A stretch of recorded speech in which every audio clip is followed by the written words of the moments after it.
saya Liviansa dengan NIM 155 dari jurusan Teknik Industri. Di sini saya akan menjelaskan kerja praktik saya, yaitu analisis perawatan mesin chiller dengan menggunakan metode Overall Equipment Effectiveness, di mana studi kasusnya yaitu PT Wijaya Pratama Raya yang terletak di DP Mall Semarang.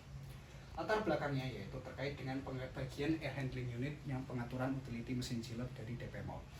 Permasalahannya yaitu ditemukan suhunya tidak konsisten dan bisa menimbulkan suhu yang panas pada salah satu mesin chiller tersebut, yaitu menimbulkan keresahan pada karyawan dan pengunjung DP Mall. Oleh karena itu saya menggunakan perhitungan OEE agar suhunya bisa optimum dan sesuai dengan kondisi yang diinginkan dan sesuai target perusahaan DP Mall Semarang, dan menimbulkan kenyamanan juga pada karyawan dan juga pengunjung DP Mall.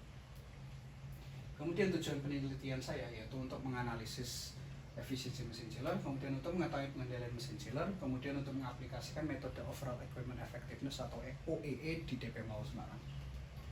Kemudian metodologi penelitiannya yaitu pertama yaitu kita mulai lalu melakukan studi pustaka dan observasi lapangan, kemudian mencari rumusan masalah yang dibutuhkan, kemudian menetapkan tujuan penelitian yang terkait dengan OEE tersebut, lalu kita kumpulkan data buat OEE tersebut, yaitu ada jadwal perawatan, urutan proses produksi, kemudian kapasitas produksi, kemudian running time atau jadwal operasional mesin chillernya, kemudian ada downtime atau jadwal pemberhentian mesin chiller tersebut, kemudian ada data perbaikan mesin chiller. Kemudian ada perhitungan Overall Equipment Effectiveness, lalu perhitungan 6 peak losses, lalu bisa dibuatkan diagram Pareto, kemudian membuat diagram Fishbone, kemudian dianalisis dan dibahas, lalu pembuatan rekomendasi, kemudian membuat kesimpulan dan saran, lalu selesai. Setelahnya yaitu kita mencari OEE-nya yaitu terkait dengan availability, yaitu ketersediaan mesin chiller, kemudian performance efficiency terkait kinerja mesin chiller, kemudian ada rate of quality yaitu terkait dengan kualitas produk yang dihasilkan, yaitu suhu yang diinginkan pada perusahaan dan mengetahui cacatnya berapa. Kemudian availability yang didapatkan pada 5 mesin chiller yaitu Carrier 1, 2, York 1, York 2, dan Daikin, itu rata-ratanya pada cukup bagus, bisa dibilang karena 95% availability-nya. Kemudian performance efficiency dari 5 mesin chiller tersebut yaitu rata-ratanya 98%, bisa dibilang cukup bagus. Kemudian rate of quality-nya yaitu Carrier Daikin, chiller Daikin yaitu sebesar 95%, York 1 dan York 2 97%, Carrier 1 96%, tetapi Carrier 2 yaitu 86%, bisa dibilang dipertanyakan untuk buat dianalisis. Kemudian dari standar Japan Institute of Plant Maintenance atau JPM, OEE 100% dianggap sempurna, OEE 85% dianggap kelas dunia, OEE 60% dianggap wajar cuman bisa ditingkatkan lagi, OEE 40% dianggapnya rendah atau harus perbaikan. Kemudian dari perhitungan OEE ini didapatkan bahwa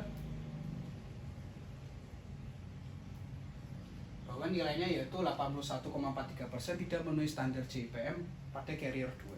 Sehingga diperlukan analisis perbaikan seperti menggunakan diagram Fishbone untuk mengetahui seberapa akibatnya. Kemudian identifikasi 6 peak losses biar bisa tahu isi yang terjadi pada 5 mesin chiller tersebut, di mana dari 5 mesin chiller tersebut diketahui proses defect losses yaitu 25,38%, kemudian setup and adjustment losses 18,96%, kemudian idling and minor stoppage losses yaitu 7,92%, kemudian reduce speed losses yaitu sebesar 7,92%, kemudian equipment failure losses yaitu sebesar 2,32%.